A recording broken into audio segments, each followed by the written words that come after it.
ممتاز راشد لاہوری صاحب، میں آپ کو اس پروگرام میں خوش آمدید کہتا ہوں۔ پہلی بات تو یہ ہے کہ آپ کا ایک بڑا لمبا سفر ہے ادب میں، پھر آپ جب قطر میں رہے تو وہاں بھی آپ ادب سے وابستہ رہے پوری طرح، اور لکھتے بھی رہے اور وہاں ادبی محافل کا انتظام بھی کرتے رہے۔ جی بالکل۔ تو یہ جو عرصہ آپ کا گزرا ہے، ایک طویل عرصہ ہے، اسے اب آپ کس طرح، اگر میں کہوں کہ بریف کریں، اختصار سے بتائیں کہ اس میں آپ کیا محسوس کرتے ہیں تو آپ کیا کہیں گے؟ دیکھیے، ہر کسی کا شوق ہوتا ہے، کوئی کرکٹ وغیرہ میں گم رہتا ہے، کوئی کسی اور مشغلے میں۔ تو اللہ تعالیٰ نے مجھے یہ ذوق ادب کا شوق دے دیا، کتابیں پڑھنے کا اور شاعری کی دنیا میں سرگرم ہونے کا، تخلیق اور پھر مشاعرے منعقد کرنا بھی۔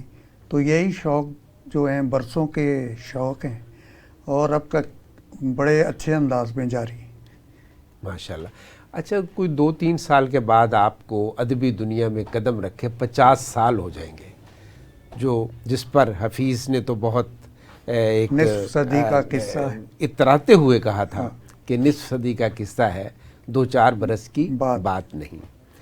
تو اب جب آپ وہاں پہنچیں گے، آپ کی گولڈن جوبلی ہو جائے گی تخلیقی زندگی کی، تو آپ اس وقت ایک ادبی جریدہ خیال و فن کے نام سے بھی نکال رہے ہیں اور ادبی محافل میں بھی آپ بہت متحرک ہیں اور اس کا اہتمام کرتے رہتے ہیں۔ یہ بتائیے کہ جو ہمارے ہاں ادبی محفلوں کا سلسلہ ہے، اس میں ہر کوئی الگ الگ کیوں ہے؟ ایسا کیوں نہیں ہوتا کہ جو ہماری ادبی تنظیمیں ہیں وہ ایک دوسرے کے ساتھ تعاون کریں اور جو بھی تنظیم جو ہے وہ تقریب کرے، سب اس کا ساتھ دیں اور ایک بڑی تقریب، ایک بڑا مشاعرہ، ایک بڑی ادبی نشست جو ہے وہ لوگوں کے سامنے آئے؟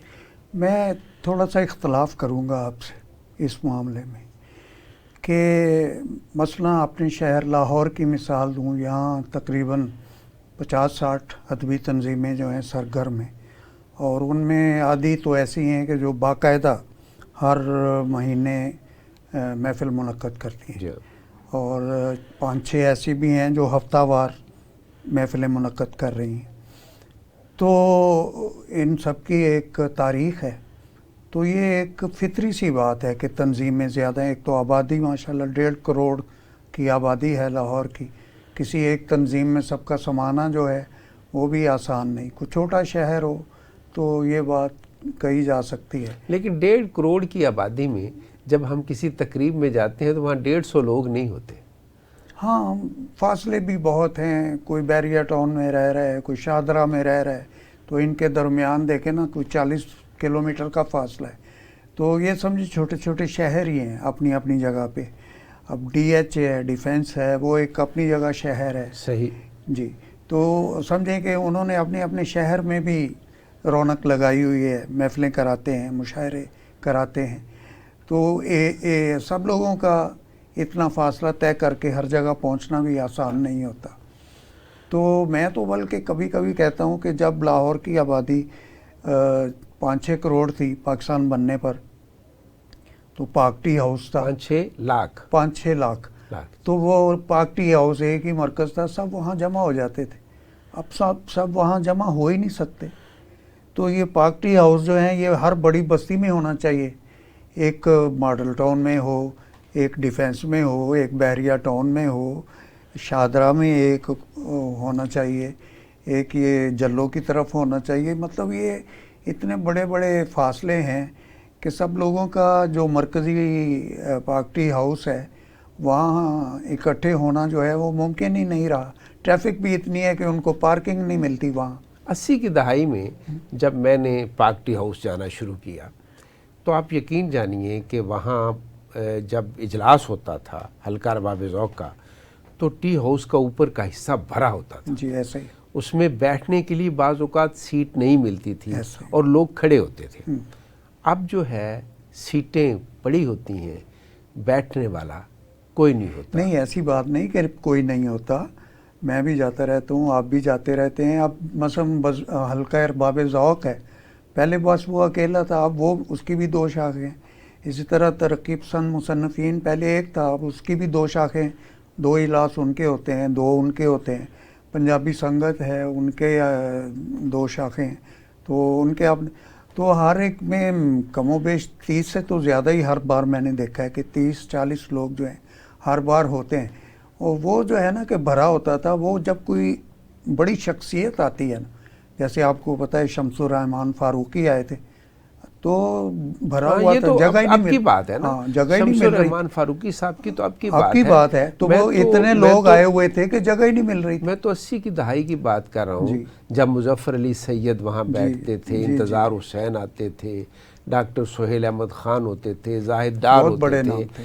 تو یہ سارے لوگ جب اس وقت ٹی ہاؤس میں بیٹھتے تھے, تو آپ یقین جانیے کہ وہاں جب ہم لوگ اوپر جاتے تھے تو ہمارے لیے بیٹھنے کی بہت کم جگہ ملتی تھی. بڑا سنہرا دور. اور اب چونکہ آپ نے خود ہی کہا کہ آبادی میں اضافہ ہوا ہے, تو آبادی میں اضافے کے ساتھ جو ہمارے ادبی حلقے ہیں ان میں بھی تو اضافہ ہونا چاہیے تھا.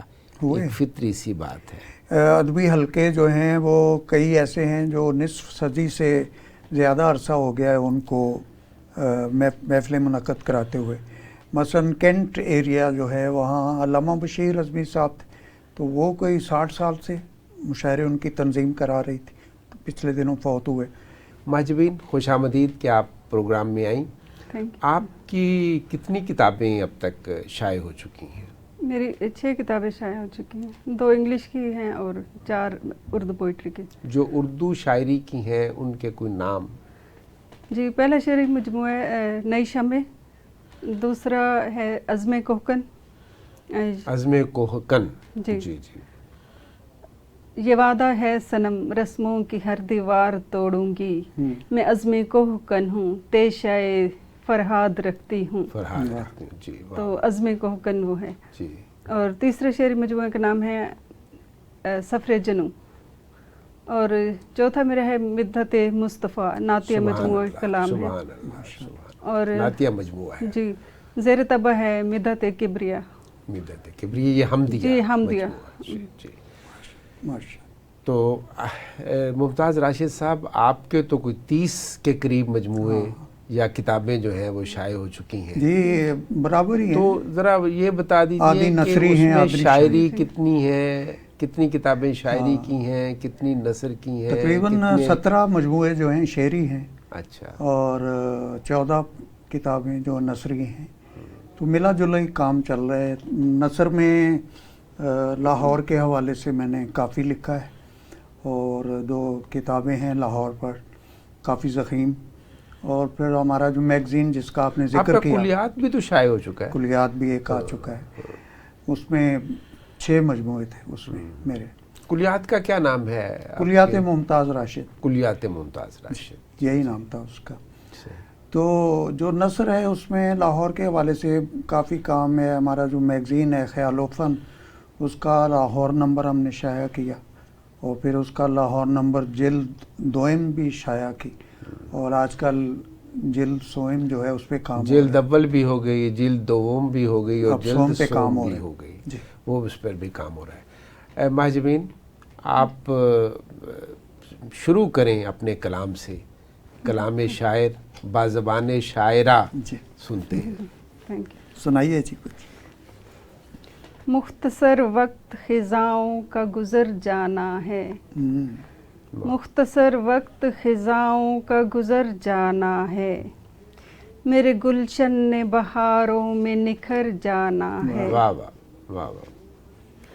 دولت دنیا فانی کو ہی مقصد نہ بنا, دولت دنیا فانی کو ہی مقصد نہ بنا, موت آنی ہے کسی روز تو مر جانا ہے.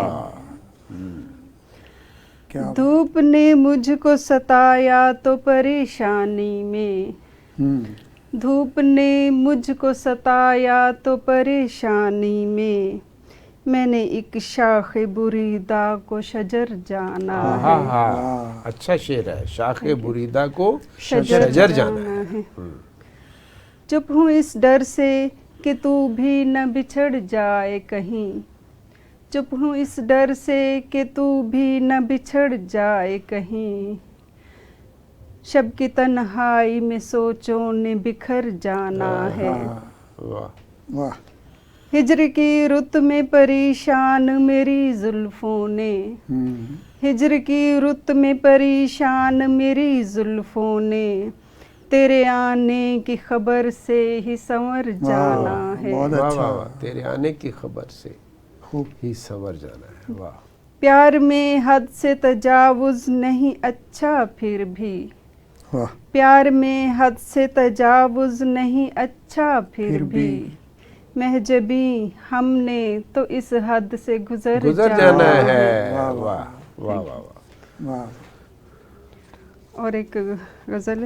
ایک اور غزل جی ارشاد. انا کی دیوار گرتی کیسے. انا کی دیوار گرتی کیسے. میں کوئی آواز سنتی کیسے. واہ. تھی میری منزل تلاش خود کی. تھی میری منزل تلاش خود کی. میں عام راہوں پہ چلتی کیسے. ہاں ہاں ہاں. بہت اچھا شعر ہے. جنوں تھا طاری سفر کا مجھ پر. جنوں تھا طاری سفر کا مجھ پر. بھنور تھے پاؤں میں رکتی کیسے. فضا میں اڑتے ہوئے اے پنچھی. فضا میں اڑتے ہوئے اے پنچھی. فضا میں اڑتے ہوئے پنچھی. بنا پروں کے میں اڑتی کیسے. بہت اچھی. گھری ہوئی تھی جو آندھیوں میں. گھری ہوئی تھی جو آندھیوں میں. وہ شمع محفل میں جلتی کیسے. بہت اچھی. بہت اچھی. انا کی دیوار درمیاں تھی. انا کی دیوار درمیاں تھی. تمہاری باہوں میں آتی کیسے. میں پڑھ کے اس بے وفا کا چہرہ. میں پڑھ کے اس بے وفا کا چہرہ. نشیلی آنکھوں پہ مرتی کیسے. نگاہ قاتل سے گر نہ بچتی. نگاہ قاتل سے گر نہ بچتی. تو محجبی پھر سنبھلتی کیسے. کیا کہنے. واہ. بہت اچھی. دونوں محجبی پھر سنبھلتی کیسے. کیا بات. اچھا جی ممتاز راشد صاحب, کوئی ایسا واقعہ جو آپ کی زندگی میں کوئی یادگار ہو اور ایک مختصر بھی ہو, یادگار شیئر کیجئے. یادگار کہہ لیں یا تھوڑا سا وہ شروع کا میرا زمانہ تھا شاعری کا, تو گھر بہت دور تھا لاہور کے مضافات میں. تو مشاعرہ تھا کرشن نگر میں حکیم زیبا ناروی صاحب کے ہاں. جی جی. وہ ختم ہوا کوئی رات کے 11 بجے. تو سواری جو ہے وہ ملنا بڑی مشکل تھی. ایک حد تک تو باغبان پورہ تک تو تانگے چل رہے تھے. وہ تانگوں کا دور تھا. تانگوں کا دور. تو اس سے آگے جو تانگے ہمارے گاؤں تک جاتے تھے تو وہ ختم ہو چکے تھے, بند ہو چکے تھے. اب وہ 3-4 کلومیٹر کا جو سفر پیدل طے کیا آدھی رات کو, تو بس پھر وہ گھر والوں سے بھی ڈانٹ کھائی اور یہ بھی سوچا کہ شاعری کے شوق میں ہم آدھی رات کو کہاں کہاں بھٹکتے پھرتے ہیں. تو اس کے بعد ذرا یہ پھر احتیاط کرنا شروع کی کہ جو محفل عشاء سے پہلے ختم ہو جانی ہے, ختم ہونے والی ہو, اسی میں شرکت رہتی تھی زیادہ. واہ. وہ یہ جو ہے نا, یہ جو شوق ہے, جو محبت ہے, جو لگن ہے, اسی میں ہوتا ہے نا. لنگوٹی کر دیا پتلون کو تو جو پتلون ہے وہ لنگوٹی بن جاتی ہے, کیونکہ جذبہ اتنا شدید ہوتا ہے کہ اس میں قدم رکتے نہیں. بالکل صحیح. محجبین, آپ کوئی آپ کی کوئی یادوں میں کوئی ایسی بات, کوئی ایسا واقعہ ہے جو آپ کو یاد ہو اور آپ سنانا چاہیں؟ ایسا تو کوئی اسپیشل واقعہ نہیں ہے. اچھا, جب آپ نے شاعری شروع کی تو کس سے اصلاح لی؟ میں نے سب سے پہلے شیخو پورہ میں تھے سر پروفیسر صدیق صاحب، تو ان سے لی. شاہد صدیق تھے پروفیسر اردو کے. شاہد صدیق. جی. پھر وہ فوراً ہی ہم لاہور آ گئے، ادھر شفٹنگ ہو گئی میرے ہسبینڈ کی. تو یہاں پھر میرے استاد بہت اچھے مل گئے مجھے، اکرم سہر فارانی صاحب. اچھا اچھا. تو اس کے بعد پھر میں نے کچھ اکرم سہر فارانی، جی جی، وہ میرے استاد ہیں نا، علامہ ذوقی. جی جی، انہی کے شاگرد. اچھا، انہی کے شاگرد. تو میرے استاد بھائی ہیں. جی جی. بہت ہی فرشتہ صفت انسان ہے، بہت ہی اچھے انسان ہے وہ. اللہ تعالیٰ نے یہ اچھا استاد ملنا بھی گاڈ بلیسنگ ہوتا ہے. بالکل. پھر خود بھی انسان کی محنت ہوتی ہے. میں نے کافی کتب کا مطالعہ بھی کیا اور ریسرچ کیا، اور میں نے نصیر احمد صاحب سے بھی گائیڈنس لی. نصیر احمد صاحب بہت اچھے انسان ہیں، تھوڑا بہت لیکن یہ اچھا یہ ہے کہ دیکھیں، ہم جب شاعر کو دیکھتے ہیں، ادیب کو دیکھتے ہیں، تو ہم اس کی شاعری کو دیکھتے ہیں. وہ اس کی شخصیت میں کمیاں بھی ہو سکتی ہیں، خوبیاں بھی ہوتی ہیں، اور نہ کوئی شخص فرشتہ ہوتا ہے اور نہ کوئی شیطان ہوتا ہے. انسان ملا جلا ہے نا، اس میں دونوں پہلو ہیں. آپ کو کس شاعر نے بہت متاثر کیا؟ کوئی ایسا شاعر جس نے آپ کو بہت متاثر کیا ہو، جب آپ پڑھتی ہیں تو اس کے کلام کو زیادہ آپ جی وہ ساحر لدھیانوی صاحب ہیں، اور ساحر لدھیانوی اور محسن نقوی. ساحر لدھیانوی اور محسن نقوی دو ایسے شاعر ہیں جو آپ کو متاثر کرتے ہیں. اچھا، ان دونوں کو ان دونوں سے فیض احمد فیض ہیں، علامہ اقبال ہیں، اور میں بشمار رائٹرز کو پڑھتی ہوں.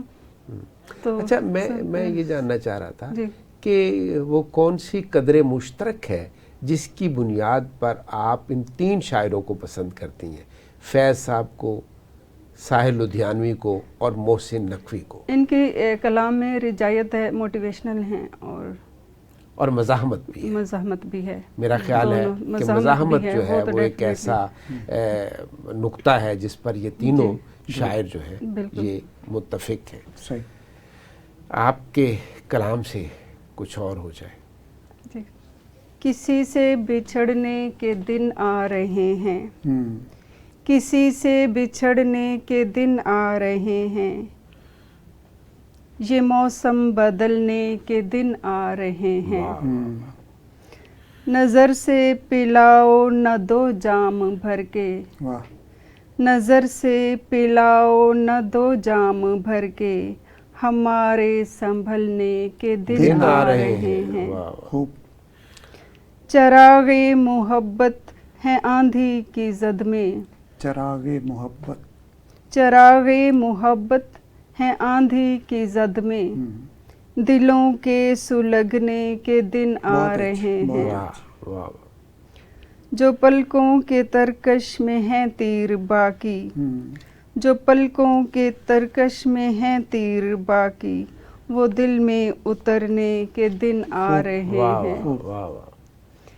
گلے دشمنوں کو لگانا پڑے گا، گلے دشمنوں کو لگانا پڑے گا، رقابت بھلانے کے دن آ رہے ہیں. بڑی ہمت کی بات ہے رقابت کو بھلانا. جی. اشارہ ملا ہے محبت کا گل سے، اشارہ ملا ہے محبت کا گل سے، غم دل سنانے کے دن آ رہے ہیں.